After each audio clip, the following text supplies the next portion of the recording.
Eu sei. Tudo que vem de comunista é uma piada pronta, à exceção de quando eles chegam ao poder, claro.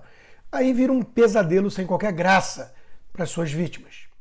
Mas não deixa de ser curioso mostrar como essa gente vive num universo paralelo, num planeta bizarro, onde tudo é invertido, não há qualquer lógica ou compromisso com fatos, com a verdade.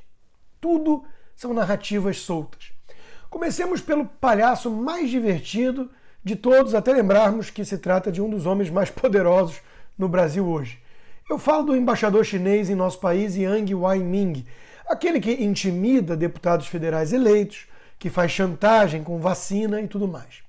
Pois é, ele conseguiu juntar numa série de 3 mensagens uma quantidade tão grande de declarações hilárias que quase engasguei gargalhando quando eu li a primeira vez.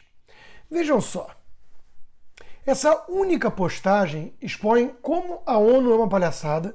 A China vai liderar a campanha pelo desenvolvimento sustentável, o país que mais polui no planeta com o uso de energia suja como o carvão.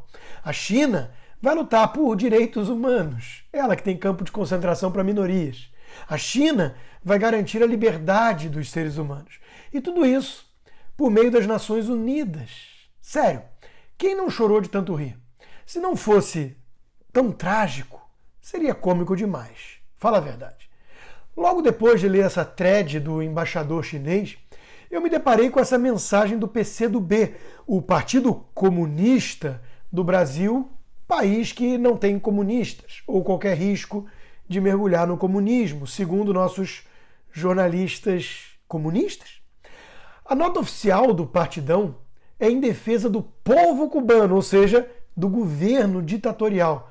A tática irônica de todo comunista sempre foi confundir deliberadamente povo com Estado, ignorando que aquele está contra este na Ilha Presídio Caribenha.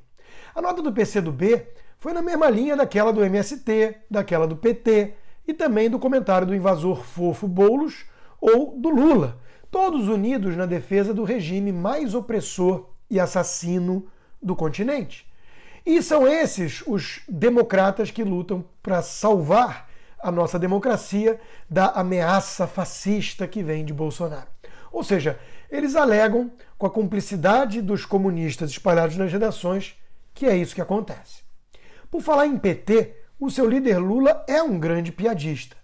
Ele está novamente divertindo todos com o personagem Lulinha, Paz e Amor, tão fake quanto uma nota de R$3.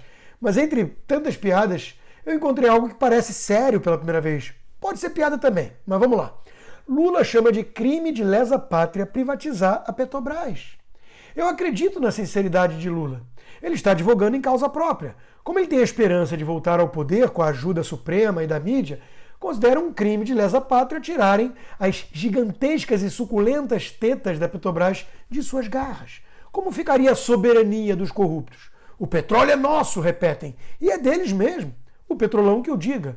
Lula que chamou de passeata normal o que aconteceu em Cuba. Ok, PT, MST, Lula, PSOL, tudo isso é forçar a barra porque é extrema esquerda comunista. Ah, que não existe para a nossa imprensa. Então vamos para a piada dos isentões.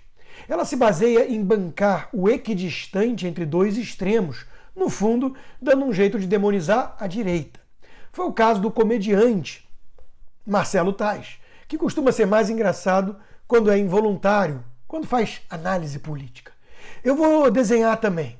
O problema é traçar uma equivalência tosca entre ambos os extremos. Você pode ser contra o governo Bolsonaro, é livre para isso, mas quando o equipara ao regime nefasto assassino que Lula defende em Cuba, aí nós temos um grande problema. Isentões precisam acender velas para comunas o tempo todo. Não dá apenas para criticar os defensores de Cuba, né? Tem que meter Bolsonaro no meio e chamá-lo de genocida. Fica claro quem é o verdadeiro alvo, não? É como aquele piadista que condena tanto Hitler como Stalin e a sua sogra. Fica claro qual é o verdadeiro alvo. Vejam como sou isento, eu condeno tanto o nazismo como o comunismo e o capitalismo. Quem diz isso está mirando no capitalismo. A piada é colocar Bolsonaro no mesmo saco podre do regime cubano e ainda bancar com isso o livre pensador, com uma bobagem dessas. E assim seguimos em frente, rindo das piadas vermelhas, dos nossos esquerdistas, que bancam os democratas, independentes, inteligentinhos e defensores do humanismo. Olha, tudo isso seria de fato cômico, não fosse a lembrança de que o mecanismo está todo unido e fazendo de tudo para colocar essa patota de volta no poder.